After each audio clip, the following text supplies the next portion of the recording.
جیسا کہ آپ جانتے ہیں کہ العلماء ورثۃ الانبیاء، کہ علماء انبیاء کے وارث ہیں، تو یہ وہ منصب ہے جو نہایت جلیل القدر منصب ہے۔ اللہ تعالیٰ نے اس شرف و فضل سے علماء کو نوازا ہے۔ آپ منبر و محراب کے وارث ہیں، رسول اللہ صلی اللہ علیہ وسلم کے علوم نبوت کے وارث ہیں، اور ان کی تبلیغ و دعوت کا جو مشن ہے اس مشن کو کہ آپ علمبردار ہیں، یہ بہت بڑی ذمہ داری ہے۔ اس کو ادا کرنے کے لیے سب سے پہلی چیز تو یہ ہے کہ آپ کے اندر علم میں رسوخ ہو، علم برائے علم نہ ہو، سطحی علم نہ ہو، بلکہ صحیح معنوں میں الراسخون فی العلم جو ہوتے ہیں اس کا اپنے آپ کو اہل بنائیں۔ آپ دیکھتے ہیں کہ ہمارے معاشرے میں جس طرح دین کی قدر نہیں ہے، اہل دین کی بھی قدر نہیں ہے، اور اہل دین میں سب سے نمایاں علماء ہیں جو دین کی خدمت کرنے والے ہیں، مساجد و مدارس سے وابستہ ہیں، دعوت و تبلیغ سے وابستہ ہیں۔ ہمارے اس معاشرے میں ان کی وہ قدر نہیں ہے جو کہ ہونی چاہیے۔ حالانکہ یہ طبقہ تو سب سے زیادہ عزت و احترام کا مستحق تھا، لیکن بدقسمتی سے یہ عزت و احترام سے بالکل محروم کر دیا گیا ہے۔ یہ بھی انگریزوں کی سازش تھی جو کہ ابھی تک چل رہی ہے۔ بہرحال اب اس معاشرے میں اور اس ناقدری کے دور میں آپ نے اپنی عزت و احترام کو کس طرح بچانا ہے اور کس طرح اپنی قدر و منزلت کو معاشرے میں قائم رکھنا ہے، اس کا ایک طریقہ تو یہی ہے جو میں نے بتلایا کہ آپ کے اندر علمی رسوخ ہونا چاہیے، اور یہ آپ کے منصب کی ذمہ داری بھی ہے، آپ کے منصب کا تقاضا بھی ہے، کیونکہ علماء سے لوگ ہر مسئلے میں رجوع کرتے ہیں، مسائل پوچھتے ہیں، اور نئی نئی چیزیں جو آتی ہیں ان کے بارے میں پوچھتے ہیں۔ تو آپ کے اندر اگر صحیح معنوں میں رسوخ ہوگا تو صحیح معنوں میں ہی آپ علماء کی، عوام کی رہنمائی کر سکیں گے، اور اپنے حلقے کے لوگوں کو مطمئن کر سکیں گے، اپنی مسجد کے لوگوں کو مطمئن کر سکیں گے۔ اگر آپ کے اندر علمی رسوخ نہیں ہوگا تو آپ اپنے عوام کو مطمئن نہیں کر سکتے۔ یہی وجہ ہے کہ لوگ یہ تو شکوہ کرتے ہیں کہ جی کسی مسجد میں ہمیں رہنے نہیں دیا جاتا، کسی مدرسے میں ہمیں مستقل طور پر پڑھانے کا موقع نہیں ملتا، منتظمین جب چاہتے ہیں مدرسے سے نکال دیتے ہیں، منتظمین جب چاہتے ہیں مسجد سے نکال دیتے ہیں۔ تو یہ شکوہ شکایتیں عام ہیں اور حقیقت ہیں، بیجا نہیں ہیں، لیکن ہم اس کے اسباب پر غور نہیں کرتے کہ اس میں ہماری بھی اپنی بھی کوتاہیاں ہیں۔ یہ ٹھیک ہے، اخلاقی بحران اتنا عام ہے بدقسمتی سے کہ اس سے اہل دین بھی محفوظ نہیں ہے، جبکہ اہل دین کو بہرحال محفوظ ہونا چاہیے تھا، لیکن نہیں ہے۔ بدقسمتی ہماری بحران اتنا شدید ہے اور اتنا زیادہ ہے اخلاقی بحران کہ علماء تک بھی اس کی زد میں آئے ہوئے ہیں۔ مساجد و مدارس کے جو منتظمین ہیں ان کے اندر بھی یہ کوتاہیاں عام ہیں، اخلاق کوتاہیاں۔ اس کی وجہ سے ان کے دلوں میں بھی وہ قدر و منزلت علماء کی نہیں ہے جو کہ ہونی چاہیے۔ لیکن اس میں ہماری اپنی بھی بہت سی کوتاہیاں ہیں۔ ایک تو علمی رسوخ کی کمی، یہ سب سے بڑی کوتاہی ہے۔ خطبہ جمعہ پڑھاتے ہیں، ان کو موقع ملتا ہے ہر جمعہ پڑھانے کا، ہر ہفتے بعد، تو اس کے لیے جس طرح تیاری کرنی چاہیے اس طرح صحیح معنوں میں تیاری بھی اکثر خطیب نہیں کرتے۔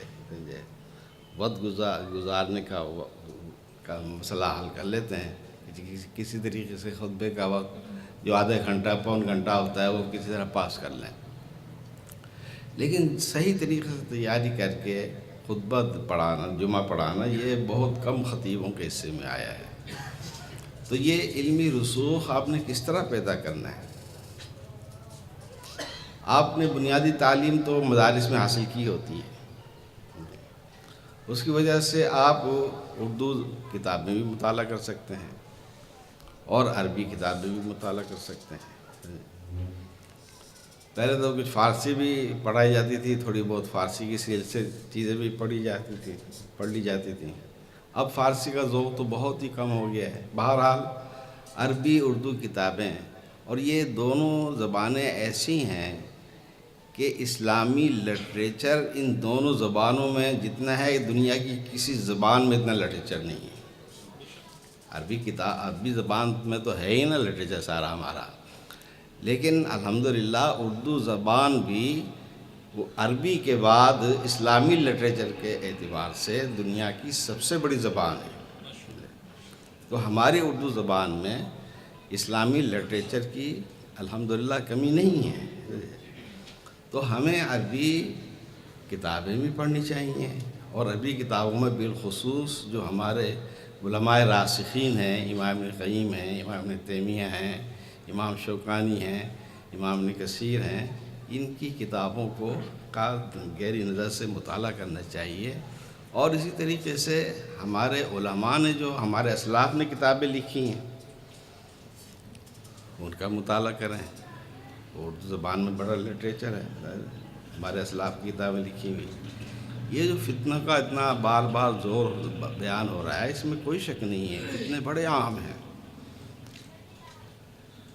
اور ان علمی فتنوں میں انکار حدیث ہے، الحاد ہے، بدعت ہے، شرک ہے، رجز و تشیع ہے، سمجھے یہ اور الحمدللہ اللہ تعالیٰ نے آپ کو وہ مسلک دیا ہے جو دنیا کا سب سے بہترین اور کھرا اور سچا مسلک ہے۔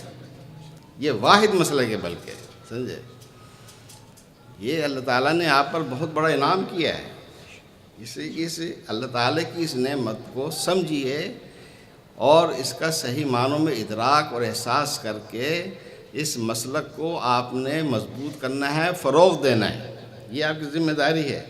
لیکن اس کے لیے جب تک آپ کے اندر خود علمی رسوخ نہیں ہوگا اور آپ کا مطالعہ وسیع نہیں ہوگا، گہرا نہیں ہوگا، اس وقت تک آپ ان فتنوں کو نہ سمجھ سکتے ہیں نہ ان فتنوں کا مقابلہ کر سکتے ہیں۔ ان فتنوں کو سمجھنے کے لیے بھی آپ کے لیے مطالعہ ضروری ہے، اور ان فتنوں کا رد کرنے کے لیے بھی اپنے علماء کی کتابیں، ان کا مطالعہ آپ کے لیے نہایت ضروری ہے۔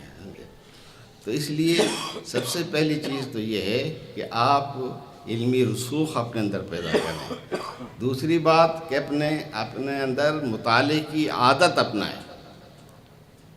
ہمارے اکثر علماء مطالعے کے عادی نہیں ہوتے، یہ بہت بڑی کمی ہے، بہت بڑی کوتاہی ہے۔ اس کی وجہ سے یہ رسوخ بھی پوری طرح پیدا نہیں ہوتا جو کہ علماء کے اندر علمی رسوخ ہونا چاہیے۔ تو مطالعے کی عادت اس لیے ضروری ہے کہ اس مطالعے کے ذریعے سے ہی آپ کی شخصیت بنے گی۔ اگر آپ صرف ایک امام اور خطیب کے طور پر نہیں رہنا چاہتے بلکہ صحیح معنوں میں ایک عالم کی شخصیت کے طور پر آپ اپنے معاشرے میں اپنے آپ کو نمایاں ممتاز کرنا چاہتے ہیں، تو اس کا طریقہ یہی ہے کہ علمی رسوخ کے ساتھ ساتھ آپ مطالعے کی عادت اپنائیں، اور مطالعے میں سب سے پہلی چیز اس بات کو سامنے رکھیں کہ اپنے علماء کی کتابیں سب سے پہلے آپ نے پڑھنی ہے، تاکہ آپ کو اپنے مسلک کی حقانیت اور صداقت اور اس کے دلائل آپ کے بالکل ذہن نشین ہو جائیں۔ اس کے بعد آپ ان لوگوں کے بھی کتابوں کا مطالعہ کر سکتے ہیں، ان کا لٹریچر بھی مطالعہ کر سکتے ہیں جو گمراہ ہیں۔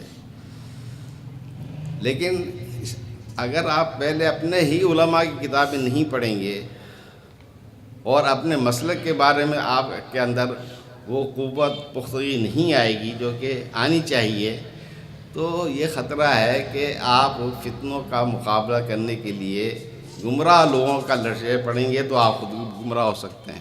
اور یہ مثالیں ہمارے سامنے ہمارے معاشرے میں موجود ہیں، سمجھے۔ ہمارے سامنے ایک مثال ہے، ایک صاحب نے کسی شخص کو اس کام پر لگایا کہ بھئی تم فلاں کتابیں پڑھو کا تم نے جواب دینا ہے۔ وہ خود متاثر ہو گیا اس فتنے سے، اس قسم کی مثالیں موجود ہیں۔ تو مطالعے کا طریقہ یہی ہے کہ سب سے پہلے اپنے علماء کی جو معتبر کتابیں ہیں، جس طرح مولانا اسماعیل سلفی صاحب کی کتابیں لکھی ہوئی ہیں، اور اسی طریقے سے ہمارے اور علماء کی کتابیں لکھی ہوئی ہیں، فتنہ انکار حدیث میں جو کتابیں لکھی ہوئی ہیں، اور الحمدللہ اللہ تعالیٰ نے مجھے بھی توفیق دی ہے کہ انکار حدیث کے رد میں نے بھی 3-4 کتابیں میری آئی ہیں۔ ایک فتنہ غامدیت کے نام سے آئی ہے۔ وہی بار بار وہی احساس ہوتا ہے کہ بدقسمتی سے علماء کے اندر مطالعے کی عادت نہیں ہے۔ اکثر علماء کو پتہ ہی نہیں ہے ان کتابوں کا۔ تو میری کتاب فتنہ غامدیت الحمدللہ آئی ہے۔ اسی طریقے سے امین احسن صلاحی کی تفسیر تدبر قرآن، جس کا بڑا شہرہ ہے اور اس کے علم و فضل کا بڑا چرچا ہے، اس میں اتنی گمراہی ہیں کہ آدمی دیکھ کر حیران رہ جاتا ہے۔ اور اسی طریقے سے صحیح بخاری کی 2 حدیث شرح بخاری کی 2 جلدیں چھپی ہیں، اس کے دروس پر مبنی افادات، اس میں بھی وہ صحیح بخاری کی شرح کرتے کرتے حدیث کا انکار کرتا ہے۔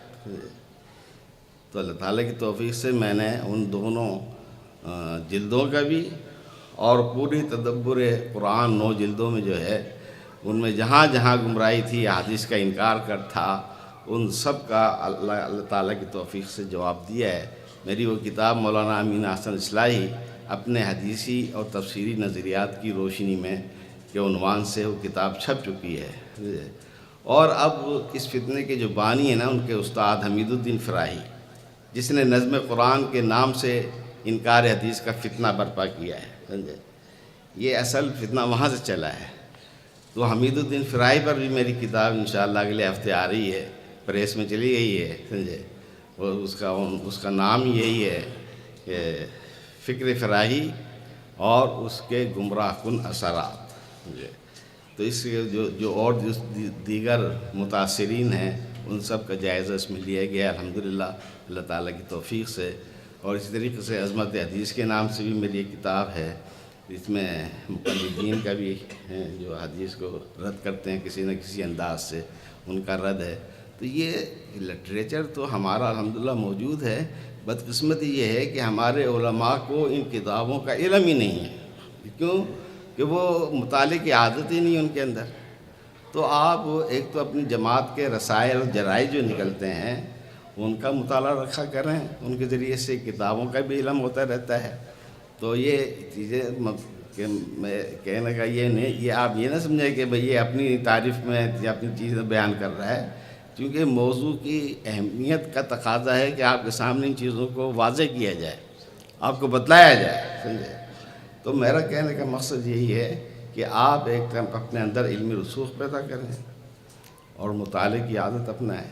ان فتنوں کا رد آپ اسی طرح کر سکیں گے، علماء کی صحیح رہنمائی بھی، عوام کی صحیح رہنمائی بھی آپ سبھی کر سکیں گے، اور عوام آپ کی طرف جب بھی رجوع کریں گے آپ ان کو صحیح معنوں میں مطمئن بھی تبھی کر سکیں گے جب آپ کے اندر علمی رسوخ ہوگا۔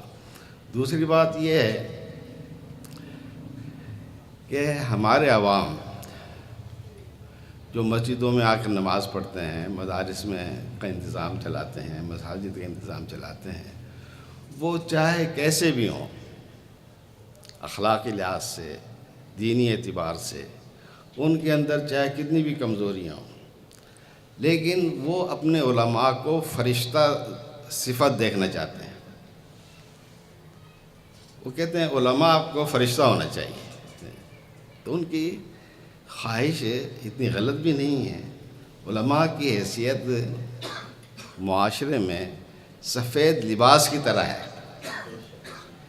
جس طرح سفید لباس پر معمولی سا بھی دھبا لگ جائے تو بالکل نمایاں ممتاز نظر آتا ہے، بالکل یہی حیثیت علماء کی بھی ہے۔ تو اس علماء کو بھی اخلاقی اعتبار سے عام لوگوں کے مقابلے میں نہایت ممتاز ہونا چاہیے، سمجھے۔ اور اس کے لیے سب سے بڑی چیز یہ ہے قناعت، صبر، کہ دنیا کا لالچ کے اندر نہ ہو، اور اپنی چادر کے مطابق اپنے پاؤں پھیلائیں۔ جو محاورہ ہے نا، یہ عادت آپ اپنے اندر پیدا کر لیں گے صبر و قناعت کی، اس سے آپ کو یہ فائدہ حاصل ہوگا کہ آپ کو ہر وقت کسی سے مانگنے کی ضرورت پیش نہیں آئے گی۔ یہ بھی علماء کو ذلیل کرنے والی بات ہے کہ علماء ہر وقت لوگوں سے مانگتے رہیں، بطور قرض ہی مانگتے رہیں۔ قرض بھی لینا کوئی اچھی عادت نہیں ہے، اور پھر قرض لے کر اس کو ادا نہ کرنا یہ اس سے بھی زیادہ خراب عادت ہے۔ تو یہ کمزوری، اخلاقی کمزوریاں ہمارے اندر پائی جاتی ہیں، جس کی وجہ سے ہماری قدر و منزلت اس طرح نہیں رہتی جس طرح کہ رہنی چاہیے۔ مساجد میں اور مدارس میں سے وابستہ ہونے کے ساتھ ساتھ جس طرح ہماری قدر و منزلت ہونی چاہیے، جو مقام ہمیں ملنا چاہیے، ہم بدقسمتی سے اپنی اخلاقی کمزوری کی وجہ سے اس کو خود ہی ضائع کر دیتے ہیں۔ تو یہ اخلاقیات میں بھی اپنے آپ کو نمایاں کرنا یہ آپ کی ذمہ داری ہے، اور اس کے لیے یہی ضروری ہے کہ آپ کسی مسجد میں یا کسی مدرسے میں امام ہیں، خطیب ہیں، مدرس ہیں، کوئی دینی ذمہ داری ادا کرتے ہیں، تو آپ وہاں آپ صبر و قناعت کے ساتھ کام کریں، اور جو وقت بچے اس کو ٹیوشنوں پر برباد نہ کریں زیادہ آمدنی کے لیے، بلکہ اس کو مطالعے پر لگائیں، اپنے اندر علمی رسوخ پیدا کریں، اور جتنی آمدنی اللہ تعالیٰ آپ کو جائز طریقے سے، حلال طریقے سے دے رہا ہے، اسی میں گزارا کرنے کی کوشش کریں۔ اور اگر کبھی ہنگامی طور پر کسی سے کچھ قرض لینا پڑ بھی جائے تو لیں، بے شک یہ انسانی ضرورت ہے، بعض دفعہ ضرورت پڑ سکتی ہے اور پڑتی رہتی ہے، لیکن اس کی ادائیگی کا صحیح معنوں میں اہتمام کریں، سمجھے، تاکہ آپ کے اخلاق و کردار پر کوئی انگشت نمائی نہ کر سکے۔ تو یہ باتیں تو بہت ہیں کرنے والی، لیکن وقت چونکہ بہت گزر چکا ہے، تو میں چاہتا ہوں بس یہ دو ہی چند باتیں ہی بہت اہم ہیں علماء کی تربیت کے لیے، اور علماء کے اپنے اخلاقی مقام کو بلند کرنے کے لیے، ان کی قدر و منزلت کو برقرار رکھنے کے لیے۔ اگر ہم ان چیزوں پر صحیح معنوں میں عمل کریں تو انشاءاللہ ہمارا مقام، ہمارا وقار محفوظ رہے گا، اور اس ناقدری کے باوجود ہم الحمدللہ عوام کی جس طرح دینی رہنمائی کرنے کی کوشش کرتے ہیں، اور عوام بھی ہماری قدر و منزلت یقیناً کریں گے، لیکن ہمارے اندر یہ چیزیں ہونی چاہیے۔ اللہ تعالی ہمیں عمل کی توفیق عطا فرمائے۔ وآخر دعوانا الحمدللہ رب العالمین۔ زندگی شعور سے، الحکمہ انٹرنیشنل۔